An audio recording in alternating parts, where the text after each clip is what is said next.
My apologies. I haven't gotten up the other lectures online yet, so I will get them up if I have some time to put a couple up today.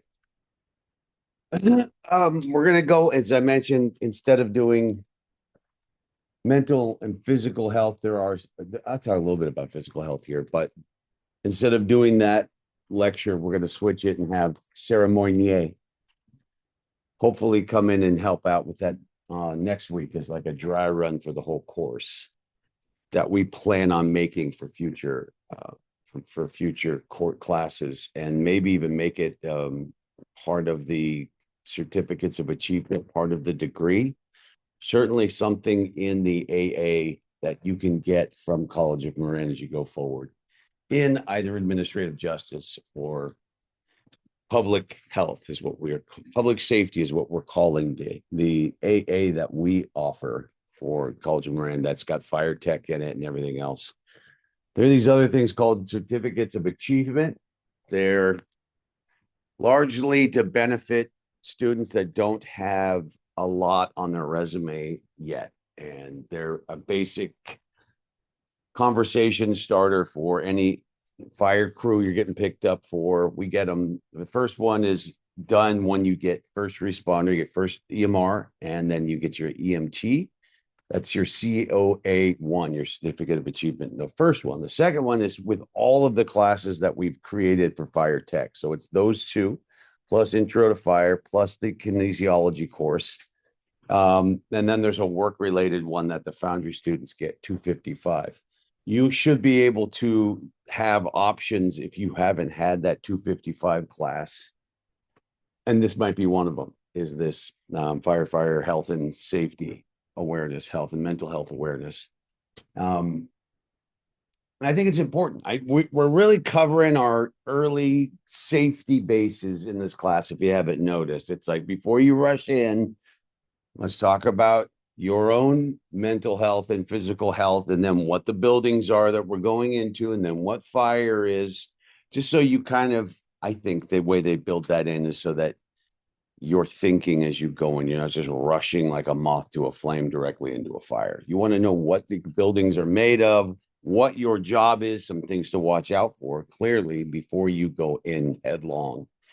Not just into a fire, but into this profession. Because again, it's dangerous. And the things we see, it's somewhere around 750 times more than the average person deals with crisis and heartbreak. Just as simply, that's our job, is to show up when someone's having the worst day of their lives. You only have one or two of those, well, technically only one worst day of your life, but there are some that are kind of arguably the worst. But we show up and bear witness to that stuff, and it will tax you. It will definitely cause mental trauma. And with that, if we're not careful, coping techniques that aren't very healthy. Simple things like bottling it up, kind of taking the easy way out instead of facing it, kind of looking into the bottom of a bottle to find out, some peace of mind for that period of time, which is incredibly prevalent in this job. There's just so many people. I don't do drugs. Well, yeah, but you drink every day when you're off duty. You show up reeking like alcohol after a 4-day. That's not a good thing to do. Obviously, you're not managing something. You're not happy. So what's going on? Where's your happiness? Which is that other part of this, is rather than pushing away all the negative, you should find something positive that you like about the job and do it because of that. That's why that self-alignment assignment's done in the first part of the class.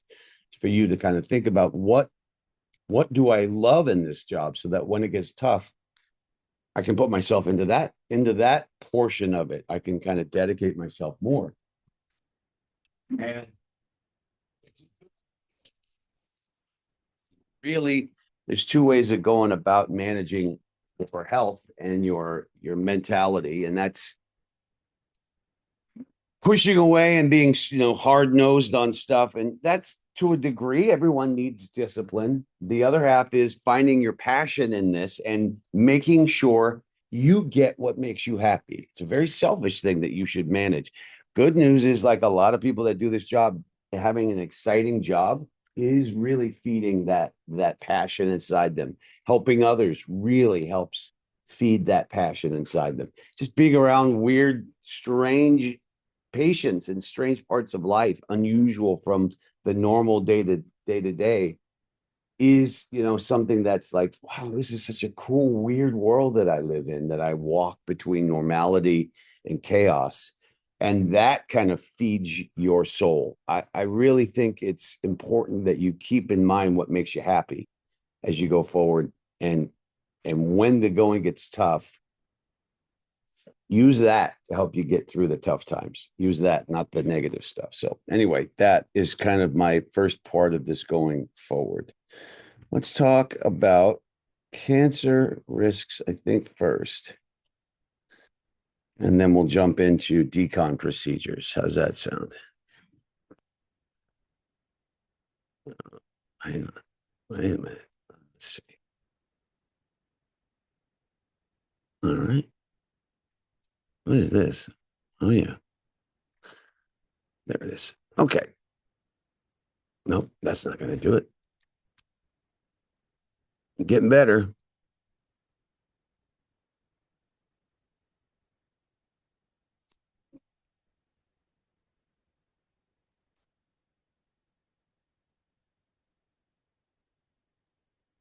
This is going to be on everything going forward in terms of every new job you start, they're going to go through cancer risks. It's unavoidable these days. Like I mentioned, it's somewhere around 2/3 to three-quarters of all firefighters get cancer, including myself. And it's not something you want to be dealing with without any knowledge of it. And you definitely want to make sure you're minimizing your chances at every turn to stay healthy, to avoid the bad lifestyles, to clean yourself when you are contaminated, to do your best to get a good night's sleep and keep your immune system healthy, and, to avoid some of those lifestyles that will make it not so healthy. So we're going to get a little bit into all of those things, minimizing cancer risks and decon procedures. So we'll go through the major risk factors for developing cancer, address the additional risk firefighters face, explain decon procedures on the fire ground, on scene of those fires, and then back at the station. And just kind of keep in mind all of these things that can cause big problems. So first of all, the things that you really don't have a chance of fixing, or at least you're already strike one. The genetics, increased risk of contracting cancers by about 5 to 10%, are these BRCAs and BRC2s, TP5-1s, and P10s or PTEN genes. You can go and get checked for this stuff now. And a lot of new medicine is about prevention of medicine, preventative medicine, rather than reactionary medication. What's the one that I just did that's very good? It was like a 10 times, and they do a genetic assessment. What you have to be aware of, you want to make sure that they're not taking your genetics and then sharing them with the world. So you want to find a place where it's confidentially going to analyze your genes. The last thing you want is to say, yes, you're at risk by 5 to 10% from these genes. And now by law, we have to tell your medical insurance company, because all of a sudden your medical bills are going to go up. And, it's going to become a major liability for you.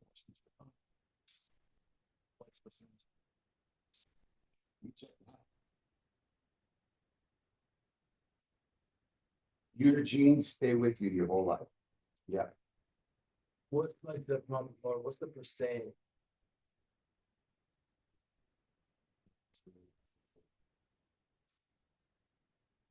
Right.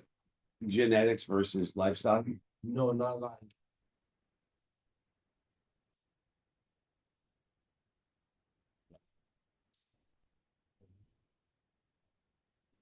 Usually it's higher percentage. You're going to have the same genetics that your family members have. You'll notice people that have genetics for heart disease, whole family gets it. That's one of the questions they ask you when you get insurance, when you fill out a new medical for a new medical form or something. They'll ask, what did your family members have? What are their major illnesses? Do they have heart disease? Do they have a history of cancer? Those are the big ones they always ask about: cardiovascular and cancer, because chances are if they had it, you have it too. So that's already okay. Now we have to watch out for that. Also things like Li-Fraumeni syndrome. That's breast cancer issues. By the way, a lot of women are now going and getting tested and getting preventative mastectomies, which is a very kind of valiant move, I think.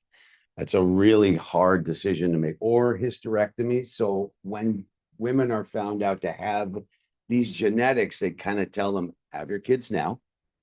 Sooner the better. And then you really might want to think about getting a prophylactic hysterectomy and or breastectomy or a mastectomy in order to manage that, which is crazy. That you have to think that seriously very early in life.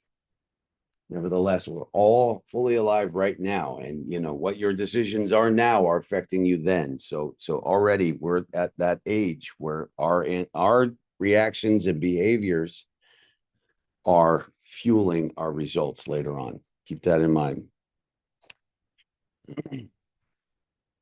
So Irish typically die early from cardiovascular diseases.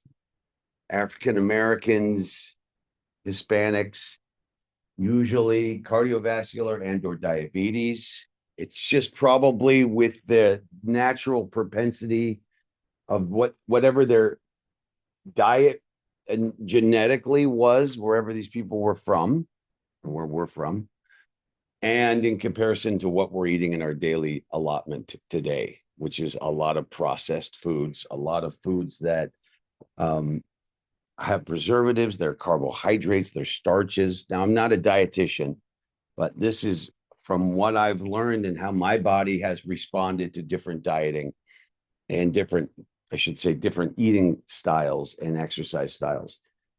Cut out the stuff in the middle of the grocery store. You ever heard that? Shop the perimeter of the grocery store. What's around the sides? Produce, vegetables, dairy on the other side with eggs, meat, seafood, not candy, not Cheetos, not snacks, not anything that can not get old and age. Which one? Alcohol's not the side aisle. Sometimes the deals are. If you got it, drink it. Hot damn, it's in the perimeter today. Bakery, it's fresh, right? It's the fresh food that you start seeing mold in a day or two. So it's fresh baked stuff. It's not that great, but it's in, it's okay, especially things like live cultured sourdoughs. That definitely has some nutritional benefits to it. So keep that in mind. If it can just sit for months on a shelf, well, what's it doing inside your body? If you're not burning, it's just sitting in there packed like plastic inside your body. And you want something that is going to, run through your system and not get socked away. So I always think of my fat stores as that's the stuff I didn't use up. That's the stuff that gets pushed into the sides here. It's like just for later, we'll fill that. It's like the corners of your rooms. How there's always like some junk there. You're like, I got to deal with that someday. That's what this is. I got to deal with that. And eventually you got to clean your house, man. You got to stop eating and be like, all right, let's clean that out. Let's get all of that stuff out of you. And think about it. If you socked that away when you were fighting a fire, well, all of the stuff that you were exposed to in that fire is going to be in the bloodstream when that gets pushed into your fat cells and gets put away in your body. And now you have toxins that are inside those lipoproteins and liposomal cells. And if that's the case, well, you're just sitting in that carcinogenic bad stuff until you clean it out. So it's very important. I always say that when you have a fire and we go through deconning and everything, even days later, you'll go into a hot shower or a sauna. and you smell the smoke again. And then you're like, God, I've had like 4 shampoos and I can smell it on me again. Well, it's in there and you got to get it out of your pores. I talked to this woman who did like massage therapy and she was working on an old fire chief and she was popping blackheads on his back that had been there for years. It started smelling like smoke. Yeah. And she's like, oh, and he's like, I'm so sorry. I was all embarrassed about it. But that's wild, man. That's stuck inside your skin for like weeks to months to years. It doesn't go away. Yeah. Yeah. Yeah. Yeah. You can Yeah. probably- you can wash my It comes out. Yep. Yep. Hot showers. They make mitigating soaps and things. Try and find those that like neutralize and kind of decon better than others. And write an exposure report. Look it up online. There's good stuff like lava soap apparently is very good. I don't have any recommendations. Your fire department, especially the good ones, are going to start stocking that in the stations for you. They'll be in the dispensers. They'll have that soap for you specifically for deconning. Yep.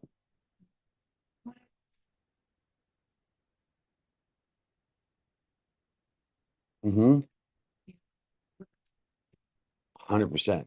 Very, very much so. That's really, I think, the best prescription is as soon as you can work that stuff out of your system. And I exercise every day. Every day, if any chance possible, I'm doing something, running or a quick workout, but usually a run. That's why I got that big old brown nose. And I try and stick a bunch of stuff on there. Nevertheless, it's still super tan. Look like a skier or something.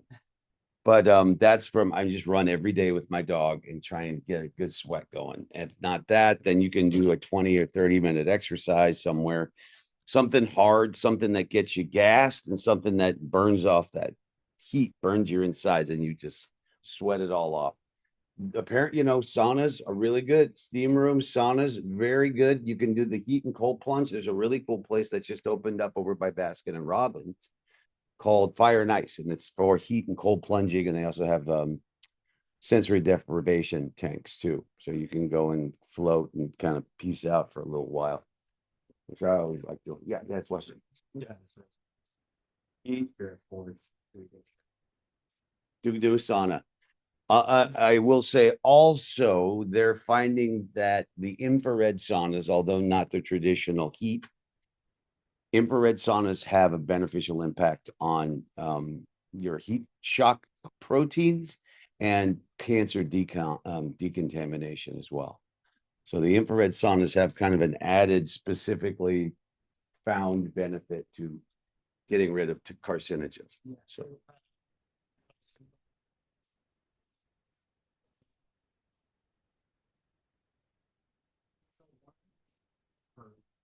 that's great. What's the name of the thing you have?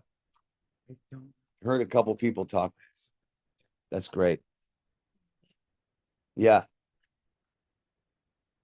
Mhm. That's awesome. It's great. And for some reason, the infrared really, I guess it penetrates because of the wavelength is something that can get deep inside, can heal scar tissues. It can loosen up ligaments and joint and tendons.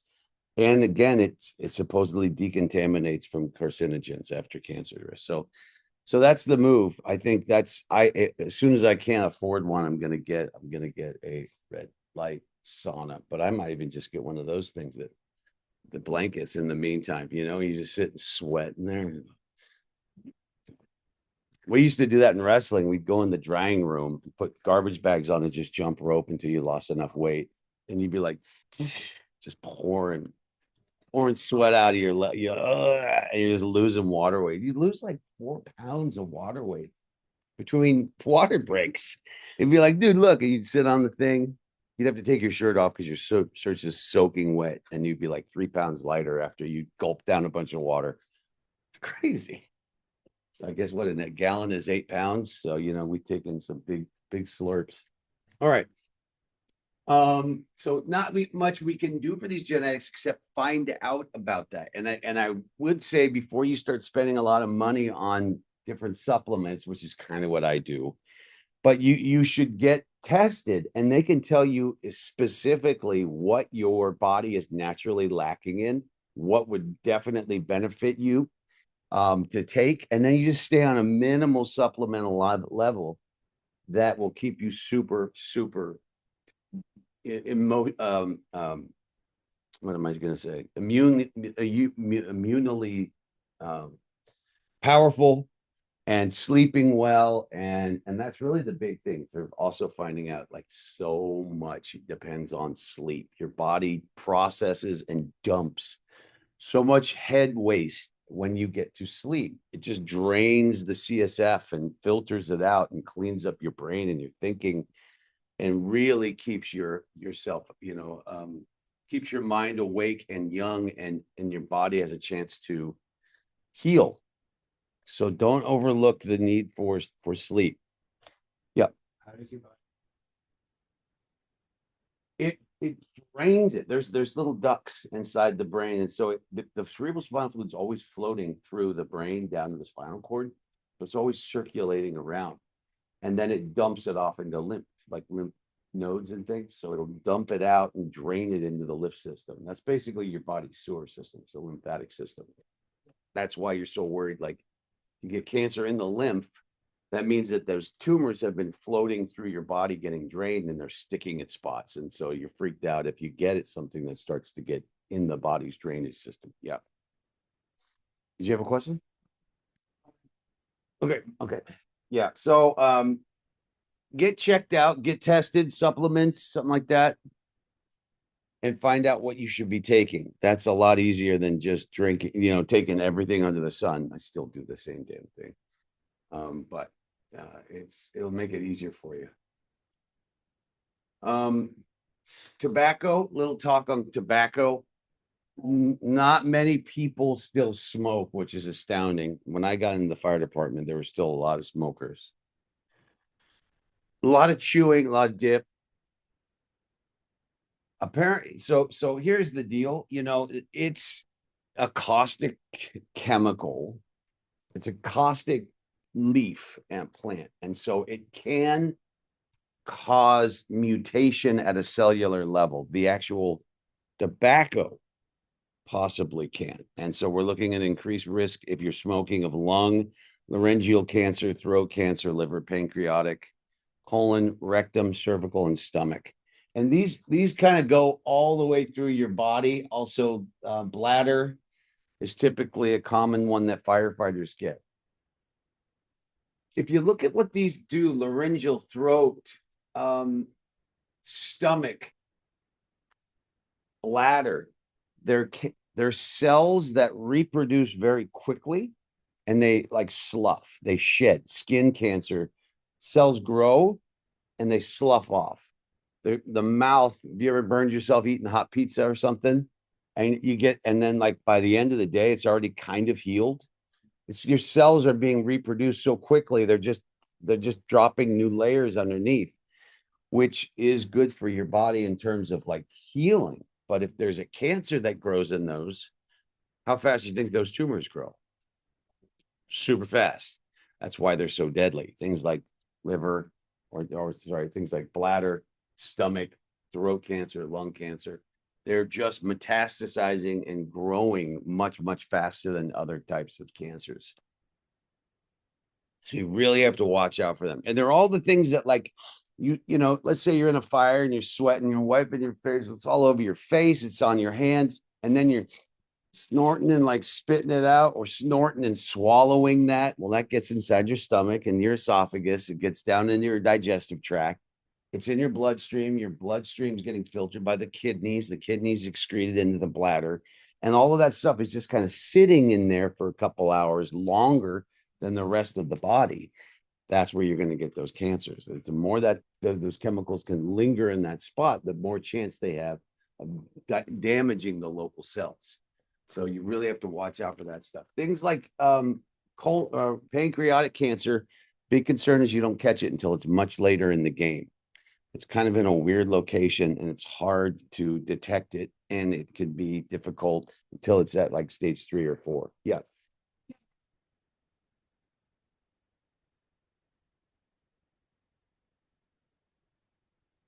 Yeah, it's silly.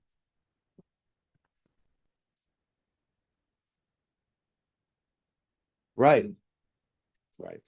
Yeah. Yeah. I agree. I think it's going to be more and more if you can get into a prime location or good job where you can afford like top-notch medical care, right? Or if we can at some point as a fire union litigate to get the best kind of like, get your yearly MRIs done and look at stuff. It was a big step before. The issue was it's expensive. It's not that expensive, to be honest. Once you find a cancer, I mean, the expenses go much higher than that. There are continually small tumors growing in your body, and your body's killing them off. So if you get an MRI, you're like, what's that? What's that? Well, those might have just healed normally, but now you're catching these little growths. And so they're going to go in and do exploratory surgery. And they kind of thought the risks and the money outweigh the benefits of doing that. That being said, I guarantee you movie stars and rich individuals are getting yearly MRIs along with, you know, flagship medical care, just the top. Because in order to well, let's say like in order to get, a Hollywood job, you got to make sure that you have the longevity to do a sequel. And did you ever see that thing with Chadwick Boseman?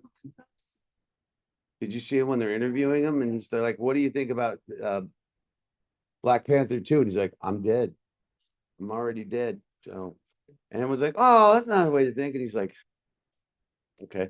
No, he didn't tell anybody he had cancer, but he clearly knew. Yeah. Have you heard anything bad about humans? Okay. So I'm going to get into that. Good question. So now that I've completely bandied the tobacco leaf about and said it's terrible stuff, there are some. Do I say? All right, I will say some lesser risks to the nicotine delivery systems like Zins and very clean vaping. And I might even venture to say there are people indicating there's benefit to nicotine from non-tobacco uses. It helps with neuroplasticity, meaning it allows new channels of your brain to open up, new avenues of problem solving. So they say. That's what, yeah, that's right. So they say. So keep in mind, this is now with I'm not going to push this point at all, but there are people like what's his name? Andrew Huberman. I think he's gotten talking to Joe Rogan. So Rogan believes in that. A couple other individuals have said that actually shows that it opens up your neural pathways. It may help prevent or combat Alzheimer's. I don't know. We'll see. But if that's the case, zin away, man. No, I don't know. Use with caution, I would say. Yeah. And if it does stuff negative, listen to your body when you take it.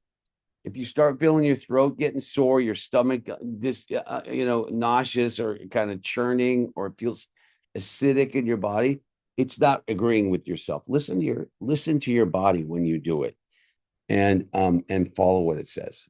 I'll just say that from here on out, you better get in tune with this thing. It will tell you what's going on with it. You just have to be a window, just to be quiet and let it talk to you. And if you can do that, it's going to tell you what it needs. It's going to tell you what's wrong, and it'll tell you what it needs. Okay, let's watch a quick little. This is all the traditional stuff about tobacco.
All right, so keep that in mind.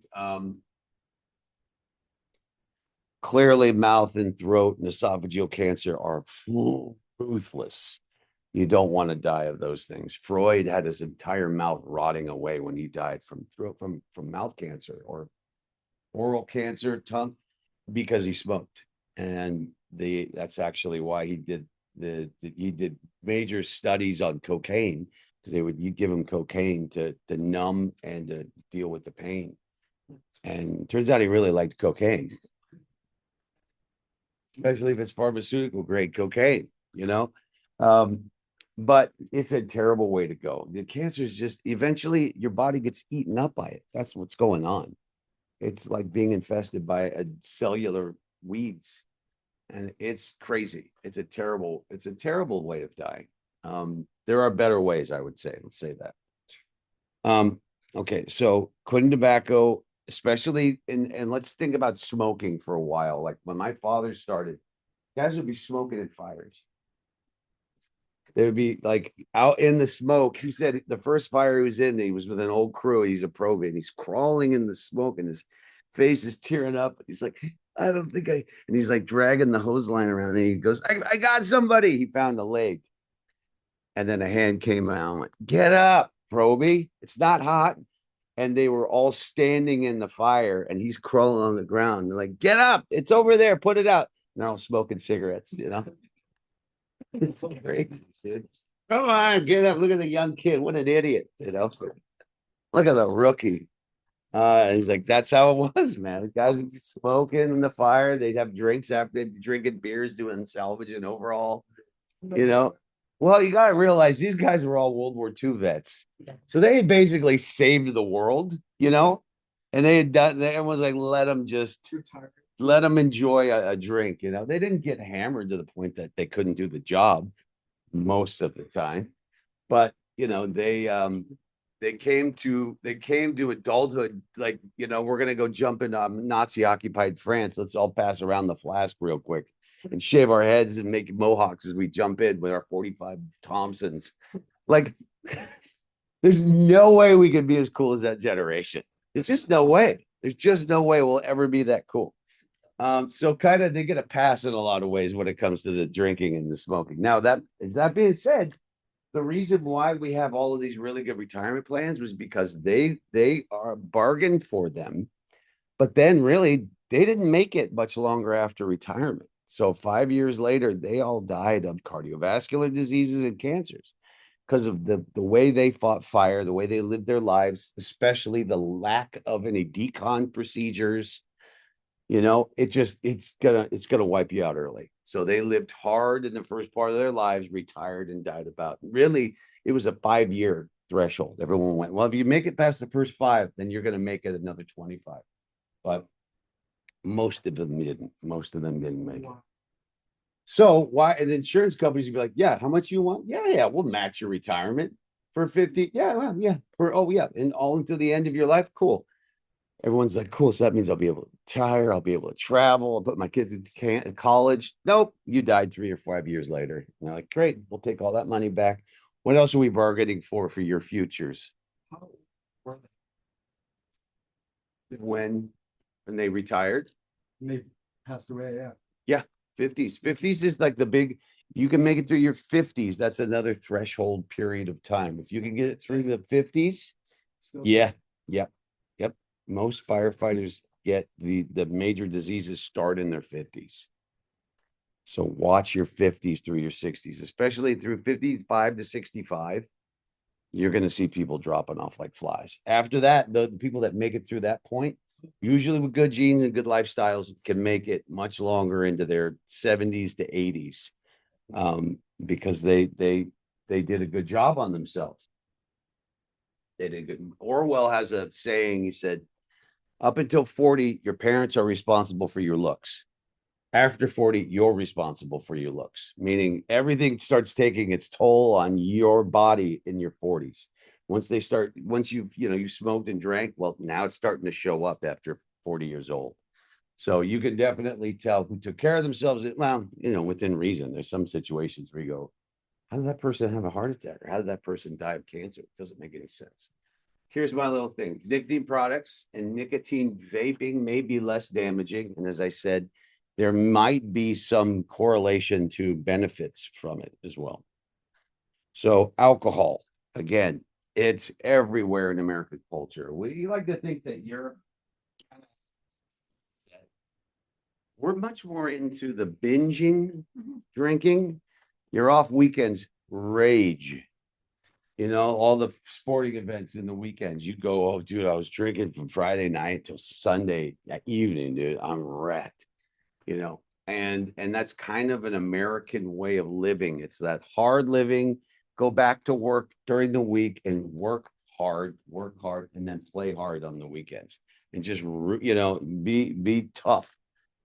Work hard, play hard is a mindset that doesn't allow for, hey, let's to pace ourselves a little bit. Whereas in places like Europe, it's kind of, well, we can drink, but let's have a drink. Again, these are like generalizations, but like, you know, let's drink in moderation, have a few drinks at 5 p.m. and then have a nice meal and slowly get out. And when we take vacation, we'll take it a month out of the year, every year at least, and we'll just kind of, you know, enjoy ourselves as a marathon, not a sprint. Alcohol's around all the time, us. And it's poison. I mean, it's literally causing your body to be poisoned minimally. It's a diluted fat. That's why things can't grow in alcohol. It's a toxin.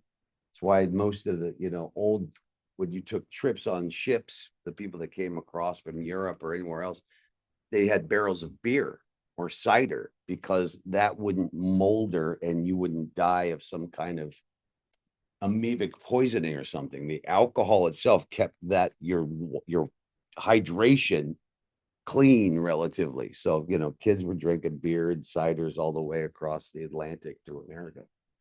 And it was just a way to preserve water on a ship.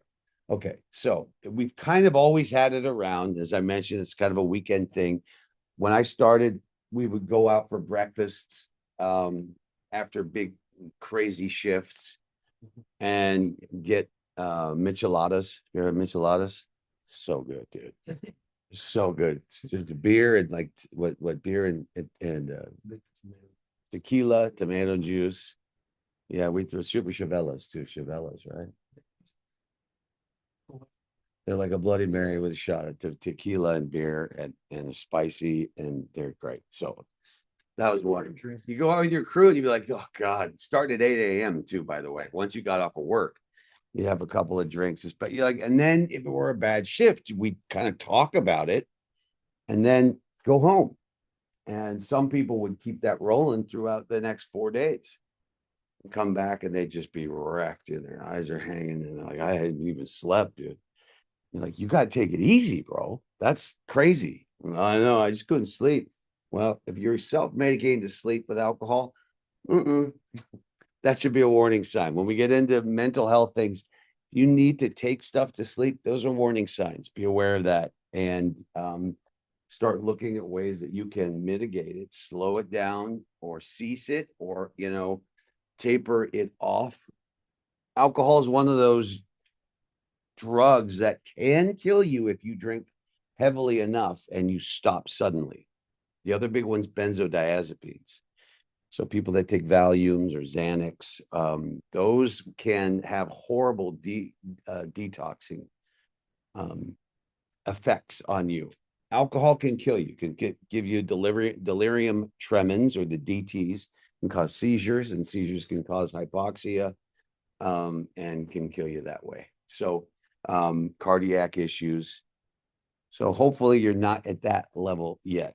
I did know a couple people that I worked with that had that level of alcohol and they didn't make it beyond like they're no longer working. They had to go and get rehab. They had to go home. I mean, showing up at work smelling like alcohol. And it wasn't clear if they were not drinking while on the job or if they had just partied so hard the night before they drank until like 4 or 5 in the morning, got up and drove it to work at 6. And I mean, they're like, what's going on? And you're like, you can't even be here, dude. You're supposed to be operating the truck. You got to go home and get help. And those are situations as a new probie you really don't want to have to deal with, but you will. You'll see these things every once in a while. And what do we do about that? Yeah, what's that entail? That's the best first move is talk to the guy. What if it's the captain? Chief, chain of command. Yeah, BC. And you have to, I would go to the rest of the crew and go, what do we do? You guys help me. I mean, we got to deal with this somehow. And the best move is get them in help. And don't let them go and work if they're incapacitated. Certainly not drive the vehicles. Certainly not make command decisions. Get them notify whoever's there, whoever's in charge, get that documented, and then get them help. And fire departments, because this is such a major issue, alcohol specifically, there are a lot of programs to help people deal with their addictions, which is really beneficial if they're on the job. The best kind of care you can get is while working. Unfortunately, when you retire, a lot of this stuff is no longer included in your medical benefits. But while on the job, it's kind of a 3 strikes policy, more of like a 2.5 strike policy, depending on what goes on. But if that's the case, they can get help, and you don't want that to continue. Remember, we're in the business of saving lives, man. You can't do that. You can't show up at somebody's house reeking like alcohol. It's such a terrible presentation for us. Yeah.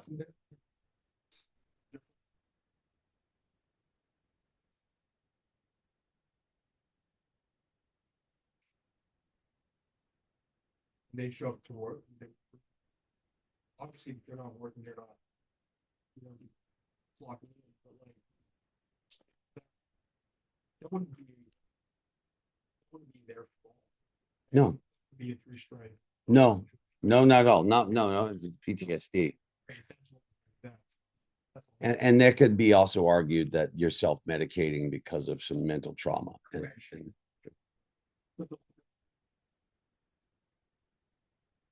Oh, like not allow you to work anymore? No, it won't get you fired. No.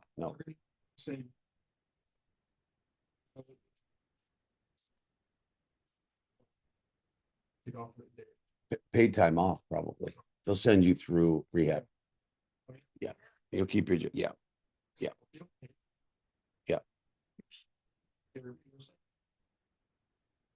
Hmm. Yeah, they really will. It's at least San Jose, and I know San Francisco does, and I know Oakland does. Big program. We take care of our own. That's a good part about being in the fire department. You really do consider each other family in many ways. And so that's been litigated. You got a union delegate, you could talk to your shop steward.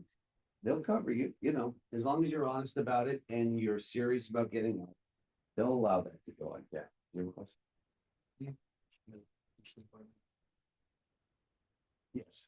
Right. And we'll get more into that with mental health too. But each agency has an ability to have critical incident stress management, PTSD, counseling. You'll see the flyers up all over the stations.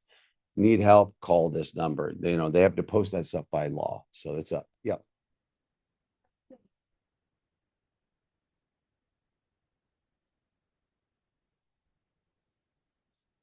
Mm-hmm.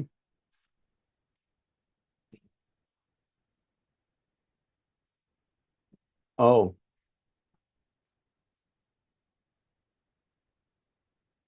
that's a good question. I suppose that's the case. Long-term alcohol use can cause issues with people's DNA. It's a slightly different genome, because if you're either making an ovum or sperm, you carry half of the DNA. A lot of that DNA is going to be the dominant one wins, which typically is the stronger the genes. Usually the X chromosome has parts of it where if the Y is damaged, the X chromosome will compensate. Not always the case. Yeah, specific.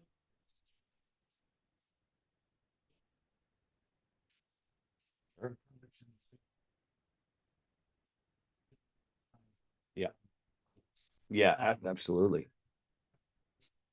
Research into. Yeah. This time you experience. Yeah, based on stress levels, your body has a lot of dormant genes in it that they're finding out basically that don't get reproduced until you're creating stressful environments. And I've seen, a lot of people, let's say you're from a family of drug addicts. Well, there's potentially the first time you try that drug, it turns on those genes. And it's like, oh my God, where's this been?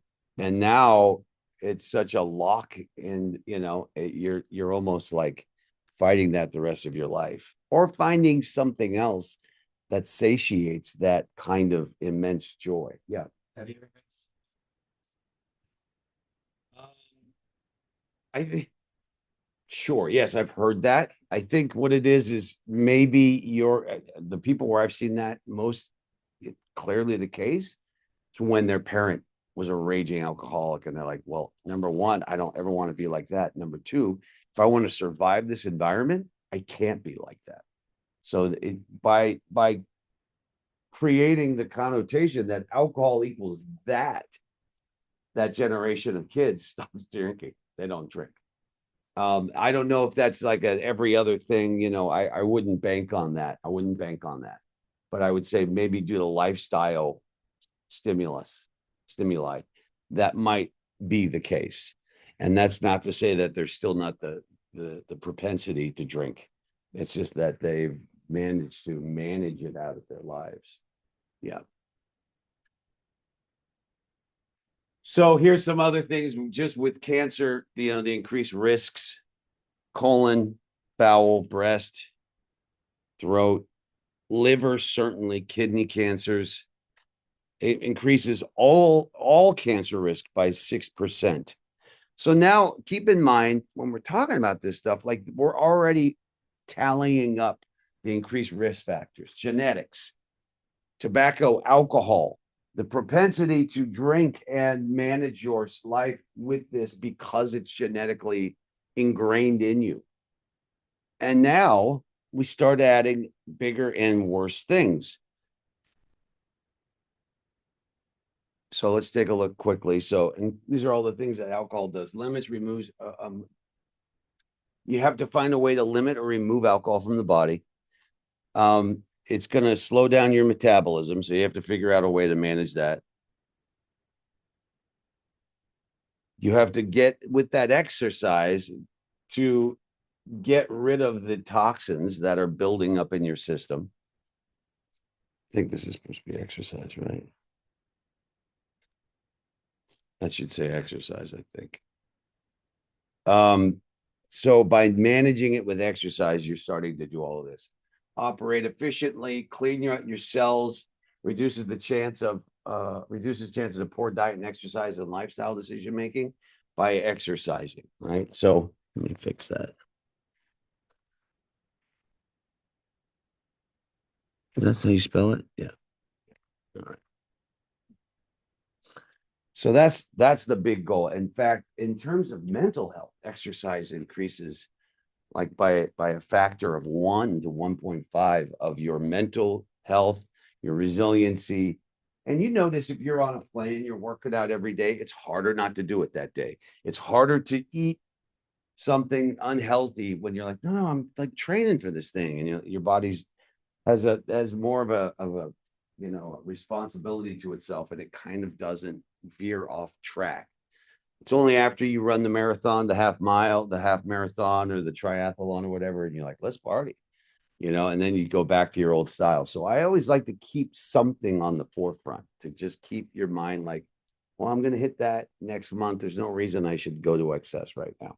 Or I was doing so well last month on the keto diet. I don't need to go fully back to the way I was. Yeah. It's like. So what? Um, I would imagine it's more than when they ask you that question in the doctor's office, how often do you drink every week? How many do you drink? They want you to answer maybe twice a week you have a glass or two of alcohol. So you're drinking something healthy like wine, maybe a glass with dinner and not every night. Probably like what? White claws, white claws. Yeah, yeah, yeah. Most people be like a glass a night. Why even drink? You don't even get that drunk. And they're like, that's the point. You don't want to drink to get drunk. That's when you've had overdoses of alcohol. And you're like, well, then I'm not going to drink then, whatever, dude. You know? Um, by the way, firefighters are all us. So however we think, that's how firefighters, you are these people already. So I'm speaking to the choir. However you feel about alcohol, you're going to know how you're going to feel about it when you're a firefighter or an EMT. Like, this is it. Everyone's going to listen to this in the academy and be like, yeah, okay. We're going to allow drinking tonight? Okay, let's go. That's how it plays out. And eventually, when you're about 35, you're like, good God, guys, I can't keep this up anymore. This is crazy. And you don't want to have to make those big decisions then. Keep it under wraps all the way through. Also, you're going to create a persona for yourself. Keep your character intact. Don't go to guys and girls bachelor and bachelorette parties and get wasted because you're with your entire crew. And they're like, dude, you should have seen Melissa, dude. Oh my God. Songling all over the place, falling down in the restaurant, screaming at people, crying. You don't want to do that stuff. Keep yourself in control and try and keep it so that if you do want to drink one or two glasses a night, you can keep that mindset up all the way through. What about diet and nutrition? Again, stuff that they're finding out with this is a little bit argumentative here. Red meat, certainly processed or factory farm raised red meat has shown because of the way that the animals are ranched and the food that they get with antibiotics and slop and grain, which is against what their normal diets are, they also create toxins in their body that you're then eating when you eat. So this is slightly different when you do eat things like hunted red meats, where that animal has lived at its peak its entire life, eating what it wants, surviving in the wild, staying hardy, fortified. Those are going to be things that you're going to want to eat. And in fact, a lot of people, if you've ever hunted and eaten that kind of food, you're like, God, I feel like better, like alive in me. Like you are absorbing that animal. We are what we eat. And if you've ever hunted, man, it's not a real easy thing to do. I don't think most people could do it because it's sad. It's really sad when you kill an animal. It's a weird primordial feeling that you do kind of have this like sad. I have that feeling like, God, I'm taking a life. So I better enjoy this. I better take care of it, and use it to feed my family or feed myself and my friends. And it does kind of have that like regenerating feeling of linking together a community, in my opinion. Yeah. Yeah, it's just So the big ones are the ones that have nitrates in it. Cold cuts, hot dogs, salamis, bolognas, the ones you love, right? I mean, the good ones. What's that? Pastrami, cold cuts. And now the things that you have to also worry about, like smoked turkey, you're smoking it in carcinogens. So that's stuff that tastes really good. Some people are also saying you're basically stacking cancer cells around the sides of it. Also, it's smoked turkey that's delicious. So, what are you going to do? Sometimes it's like you can have a little bit. Let's not ruin our lives by not enjoying have a cigar and still out. You know what I mean? Don't kill yourself on that. Yeah. Yes. Smoked meats, smoked whole cuts is for the nitrates and things. Smoked food would have that kind of issue as well. Salts, it's like a preservative. So they put it into things like salamis and things so that they don't mold, they don't just disappear. You know, the old ways of making cold cuts, you would smoke it or you dry age it. And now, by the way that they're doing things these days, is they just fill with different salts and like pickling salts and things that are gonna preserve them. And it's really bad for you. Mhm. What about like, So it depends on where the beef is. Like, where do they get the ground beef? You know, you can get Wagyu ground, you can get organic, pasture raised ground beef. You can get the big old tube of ground beef. I hesitate to say that was like raised on a pasture, you know. Well, it's like 2-for-1 sale of tubed meat. It's not going to be good for you. Okay. But you're not eating it every day either. So keep that. Yeah. the dog mash? Yeah. So, It's not great for every day. yes, I know. I'm sorry, guys. I'm ruining your whole. It's good to know. And again, it's okay to splurge. It's just you're not eating smoked ribs every night, right? You know, salad. Have some have an athletic greens, you know, AG1. You'll be okay. Yeah.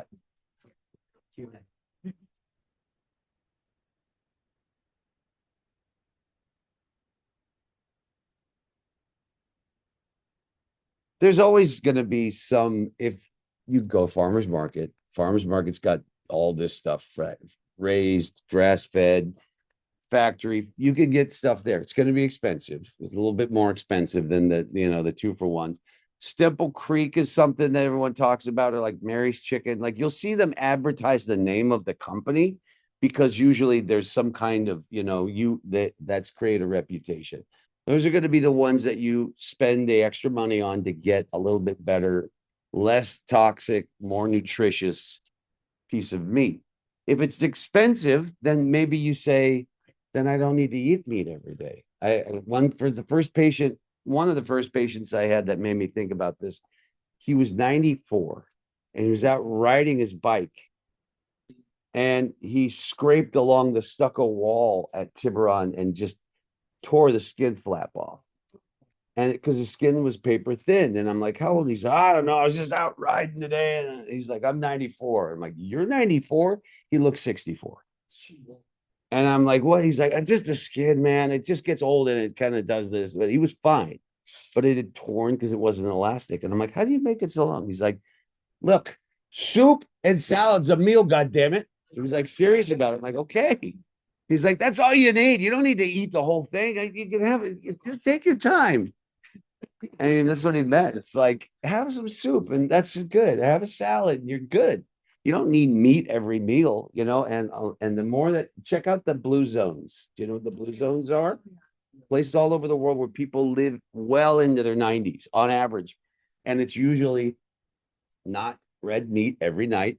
It's usually some kinds of salads and seafoods.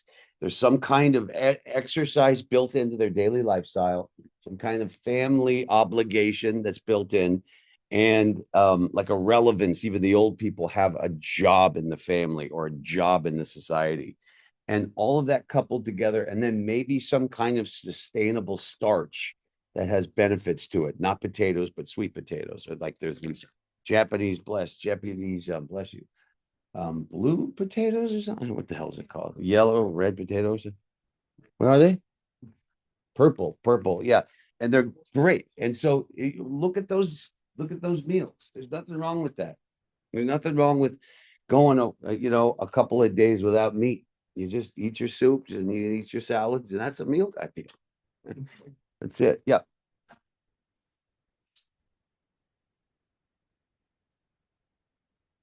Oh,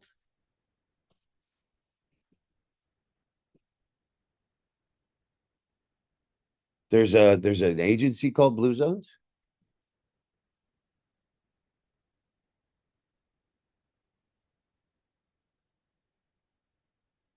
Oh, interesting. Okay. Okay. Yeah, I know there's a Netflix special on it. You should just take a look at. They go through each blue zone in the world. It's like Okinawa. There's a place in Italy. There's the Nordic. It's always a high fish omega thing, so keep that in mind. You know, the omegas, and you're always like, I don't like them. Well, they're good for you, so deal with it. Certainly things to watch out for are things with high glycemic indices, carbs and sugars, all the middle aisles of the supermarket, pastas, cereals, white rice, processed stuff. So you can imagine this stuff was great when we were traveling long distances and we needed to create our food as we went, because who knows if we'd be able to find anything blooming or we'd be able to kill anything. So they go, well, look, get all of the flour together, process out your sugar and your salt and your flour, and you're basically good to go with bread and some kind of sustenance as you go across long distances trekking, and you can keep them in little jars. They're not going to go bad. That plus something you kill or you come across a blueberry patch or something. Now you got yourself now you got a meal going. Now you got a stew. Now now you're working on something good. But that is really good for sustaining your body because it stays in you for a period of time. You can always have a dependable food source, and that keeps going. The only problem is now we have it all in abundance. And this is only from the second half of the 20th century that we have gotten into a food epidemic. Like now the poor people in our country are fat. That's not normal. Most poor countries, people die of starvation. We have too much food. And the thing is, that stuff doesn't go bad. And so you can just sit and eat that. And that stuff has a high glycemic index.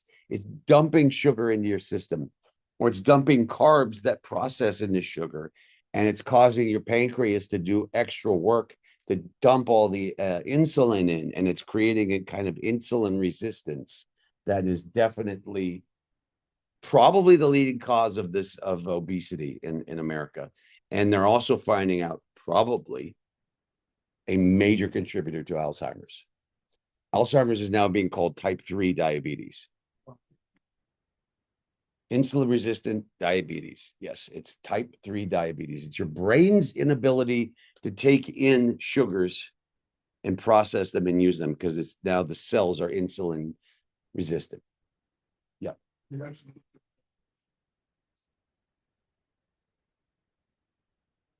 That's coming like right down the pike today. Like that's the newest that I've heard on Alzheimer's. And again, you find people that don't get that stuff. It's usually cruciferous greens, salads, like spinaches and what's the stuff? Kale and Swiss chards, and then that stuff plus some good fish and oil. That's what's really helping people.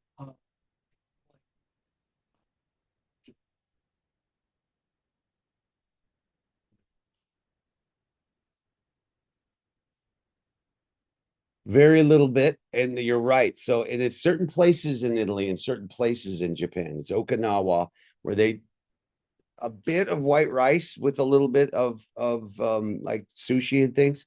It's okay. It's also the way you prepare the white rice. It's also fresh stuff, like there's different things. You're right. They address that in the video, and I can't remember specifically what it is. It might be that they're creating the pasta, or in those regions there's less abundancy of that stuff, and it's more in favor of fresher vegetables and seafood, if anything. Yeah, of course. Pickled vegetables. That's right. Yeah, there's like usually like a kimchi or some kind of pickled something. Right, right. Yeah, and you eat until you're like, Unless you drink a lot. well, there you go. That has its time and place too. Yeah. What the third line? What is a yerba mate? Like I assume you can argue that stuff. No. Oh, the canned? Yeah, it's not good for you. So there's like monk fruit. I know. Monk fruit is a natural sweetener. I don't know exactly what that does. Certainly things like Splenda and NutraSweet. We were promised this big cancer epidemic. Hasn't necessarily happened, but what has happened is the diabetes thing. So they're reacting in your body the way sugar would, except you're not getting the nutrients from the sugar. And so even the benefits, the small amount of benefits that sugar would offer, you don't get it, but it triggers the same glycemic chain in your body anyway. So it's causing an abundance of insulin. And it's not giving you the benefit of what the little benefit that a sugar would. So I'm not by any means an expert on it by it at all, but I have looked and I've heard people talk about why things like stevia and NutraSweet are not going to be good. But one thing about yerba mate though is it's a different kind of caffeine, and it's actually a cleaner one. It's more like the green tea caffeines. If you ever do detoxing, you'll go and see that like they will allow green tea, yerba mate, and they kind of discourage coffee, black teas, that kind of caffeine if you need it. So it's a little bit, there's something, again, it's kind of like the nicotine thing where the right kind of caffeine can cause benefits to your body. It opens blood vessels, it causes increased circulation, allows for detoxing and stuff like that. But you know, in a can, man, anything that's preserved is like, I don't know. I'm not even gonna say. I mean, it to me, maybe the connotation is like I can kind of tell that might just be because that's how I'm thinking about it already. I don't know. But unsweetened stuff's always better than sweet, even as a sweetener. Yeah. And also your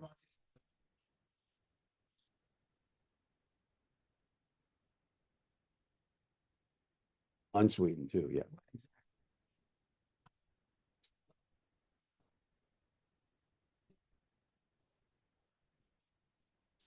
It's good. Yeah, you get the little spoon that you sip out of, it's got a little strainer on it.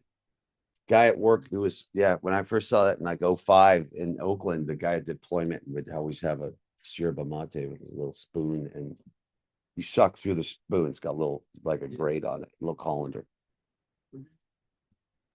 Yeah, yeah, it was South America. Yeah, I think he was Peruvian. Okay, so what do you want to have instead?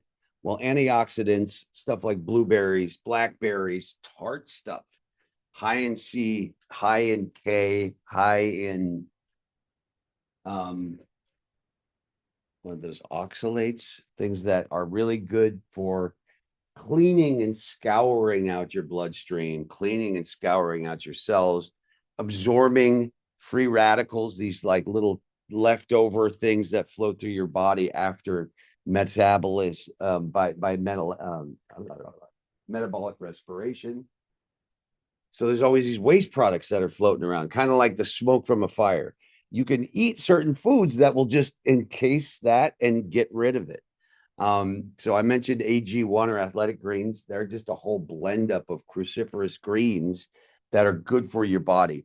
You can clearly, I mean, you know, I try and get a little something of like kale, spinach, something, throw in the super greens inside my cup and just blend the hell out of that and drink that in the morning. And it's good beverage. It's got all the other good stuff in it. You blend up the oxalates in there, so it decreases the chance of it causing any kidney stones. But something like that once a day is great because you haven't done it before. It's got 0 calories to it, really. It's all good stuff, and you just start your day better. Yeah, you just start better. And it's always like you can feel it kind of me. I always try and feel these things happening. It's like it feels like it's kind of sucking the decay off the walls. And I'm like, God, it feels good. I like that feeling. Of course, I put a ton on this weekend, so that's not good. We had a road trip, and you never eat right on a road trip. Lay a fish, good God, so good.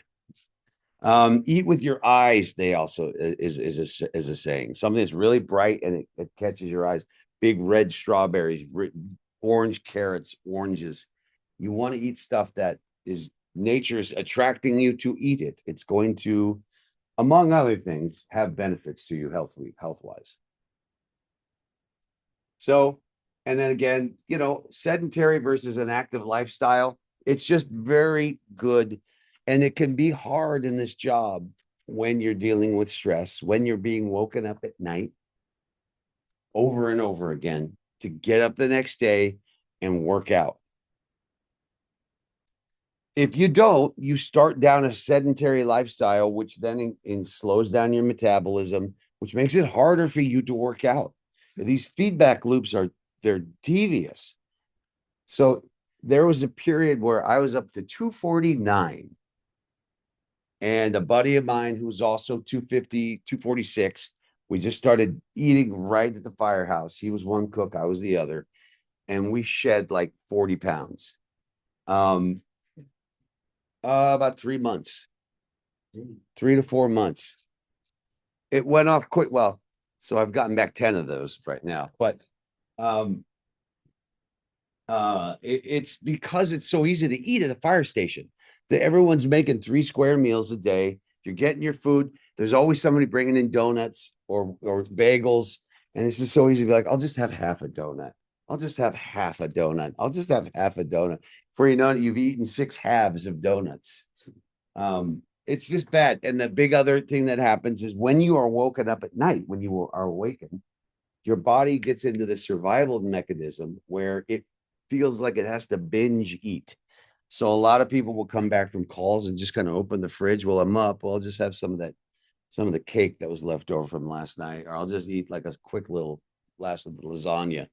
And that stuff just packs on. You know what I mean? You get back from a night out, and you're like, let's order a pizza. It's the only place that's open. Cool. You get another pizza. That stays in your system. You eat it and you go to bed. It just like a brick in your belly. Yeah, Could you kind of have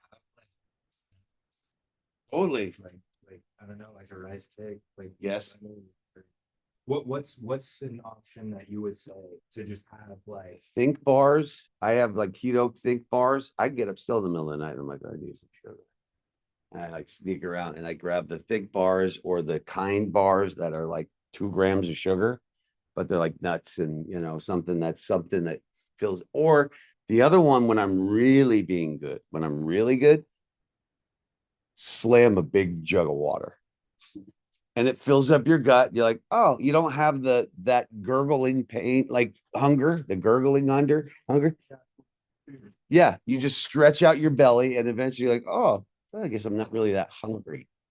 That works amazing if I can talk myself into it. These aren't easy decisions. Oh, that's good. Sure. Cool. Yeah, that's good. And it can also, the effervescence can kind of inflate the belly. Once the belly stretches, the hunger that literally stops sending signals of hunger.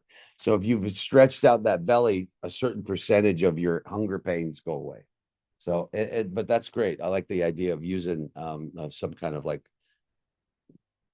not flavored with sweeteners, but like a kind of a flavored seltzer. Yeah. Did any of you guys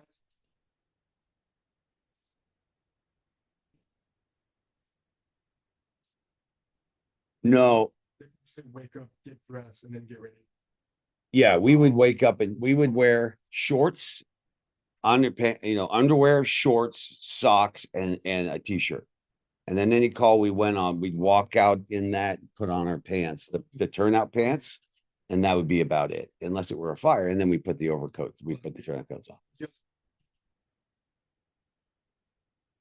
We didn't have a class B station where you had to wear a button up at night. No, you just go in a t-shirt. Yeah. Yeah, we wouldn't wait. And that same idea. You don't want to bring that stuff into the firehouse. You don't want to carry those toxins in on your feet, on your pants, on your boots. So that stuff in the body, as I mentioned, kind of I feel like it stays in the fat. God bless you. God bless you. So you want to get that stuff burned off. Twice a year, I do a cleanse. And I just try and burn off the stuff that's stuck to the sides over the year. And sometimes I do a very good job, other times I don't. I feel like I tried it in January this year, didn't do a great job. Other times it's usually January and August, and I just stop eating excessively and don't eat carbs, don't have sugars. And just anytime I'm the water trick, I'll drink that. And then in the course of like a month, like my face goes, I should put some pictures up. Where it showed you that once. And it was like my face was like this. And then 3 weeks later, it was like, oh my God. You wouldn't have even guessed you could lose that much. Inflammation in some cases is the big concern. It's not so much fat. Your inflammation, your body is constantly fighting toxins and you're putting them into your body every time you eat. And it's causing relative allergic reactions and histamine responses to yourself. If you can stop that for a couple of weeks and let your body go back and fix itself, stop more bad stuff coming in or stop more allergens coming in and let it kind of fix. And like the way it was described to me was like you're in a flood and you're constantly bailing water out of this thing. Stop putting more water in for a couple of weeks. Let your body clean it out and look around and see what the damage is and get some of that fixed.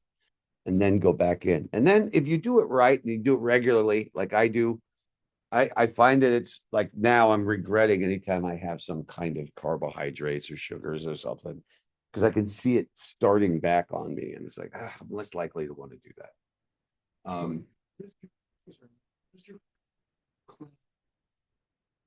I'll go through it. Yeah, we can talk about it. I don't think we're gonna have enough time today.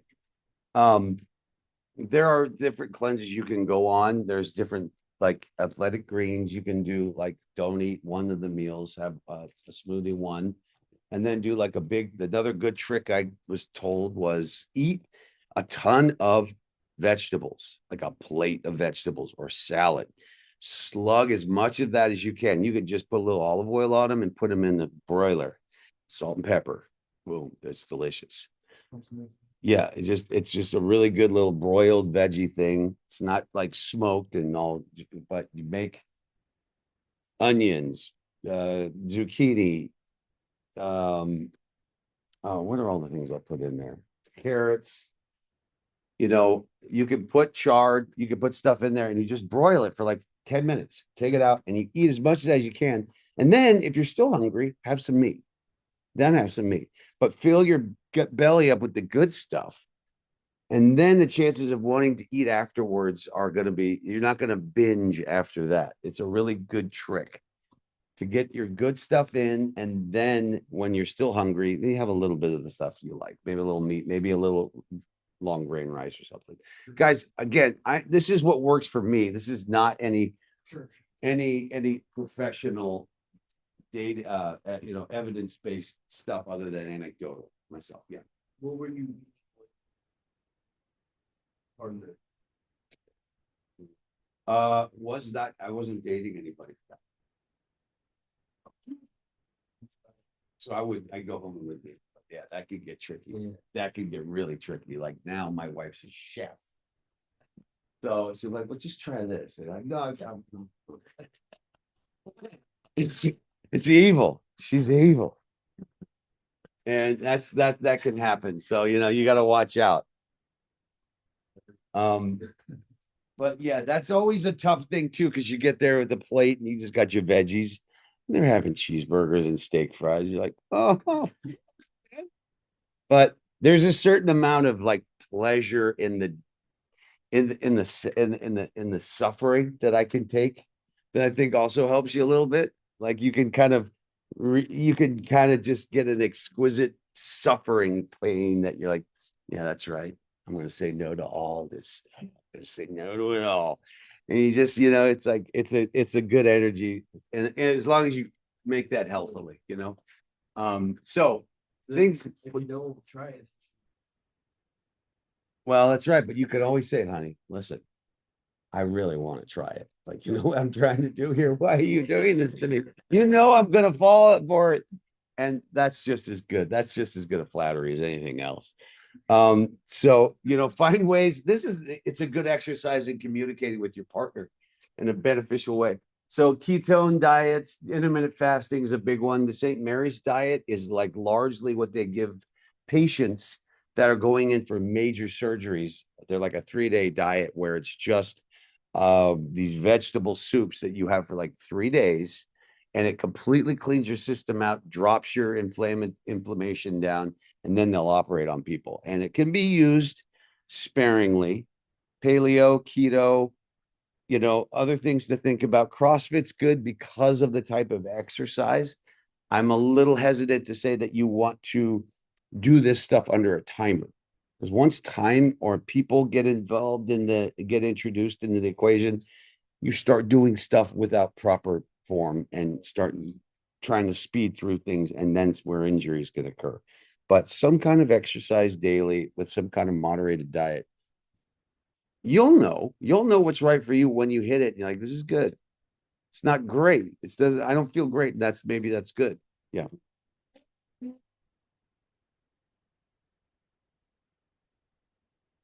Yeah. Yeah.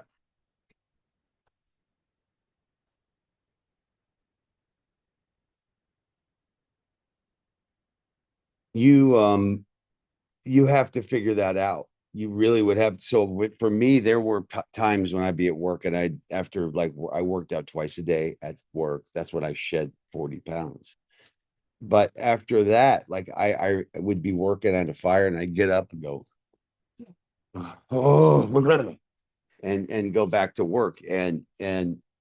Um, I knew I could deal with that because I had been doing that through like high school, like wrestling and football. Like that would just, so I knew where I was. I could get to that level and still know I'm good. If not, have some bars in your pants. Like a lot of people in their wildlands, you're gonna have kind bars, you're gonna have Cliff bars are not as crazy as you would think they are.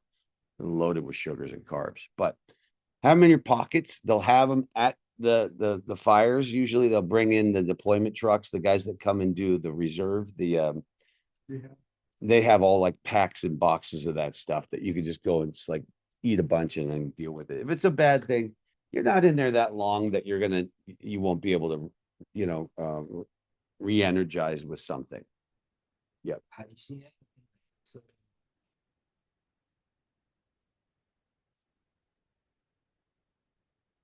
where I can be.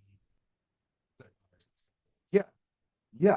There are plenty of people that have that attitude. Like, yeah, triathletes, guys that you work with, or girls actually. This girl, Leah Fazio, I worked with, she was a triathlete. She could eat anything. She was beaten. She would come in like third overall, like clearly win women's triathlons. And she was just this skinny, like, yeah, cool. What do you got? And she'd eat paydays. She'd eat, and she just would eat and fucking work out and stay pencil skinny. Some people just have that diet. Younger, certainly younger when your metabolism's going. Don't starve yourself if you're overweight, if you're underweight, that's definitely something to keep in mind. You want to just get to your best. You don't have to be a certain weight. You want to be in a certain physique. So my thinking is if you feel slow and tired, I'm not doing what I should be doing for my body. I want to work till I'm exhausted, but I feel great. And so that's my goal. And if it needs more food, then have more food. Don't There's a point in the fire in the meal at night where sometimes you'll sit down and you'll eat and you get a call in the middle of dinner. And you're like, I'm so hungry, damn it. And you'll cover up your food and go.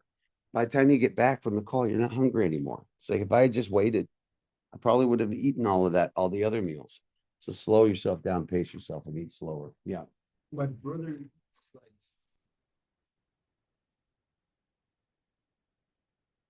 There you go. His body just runs at a faster speed, probably, or his body processes the food a little differently than you do because his genetics are slightly different, or something else is in the equation that's different than you and him. Um, Wait and see what happens. You younger than you? Okay. So wait and see what happens going forward, Sometimes that can last up until mid-30s and then it goes away.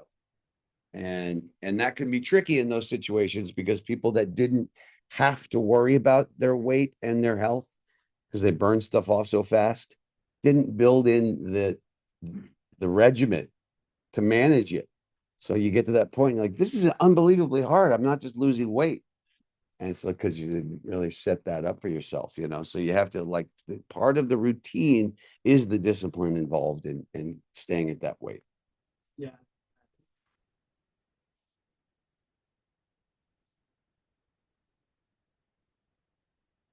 Right. Just, it's so easy for me to go on. That's, I had a buddy like that too, Will Brown, and he the same thing. He could eat and yeah, everything could go in and out of his system. He burned through toxins like you wouldn't believe and stayed skinny, but also he was like a super, you know, hard athlete, like skier. And that's good. That's good. You could kind of play a lot now with what you know about yourself and see what sticks to your bones, what doesn't. Let me give you energy and what doesn't, and you know, go forward with it. That's really good. Yeah. Okay. All right. We're gonna have to stop there. Good stuff, everybody. And we'll talk on Monday. We'll keep this going. Sure. You're very welcome. That's good. We'll just pick up. No, we can do it on Wednesday. How about that? Okay. That way we can get this part in and we can get in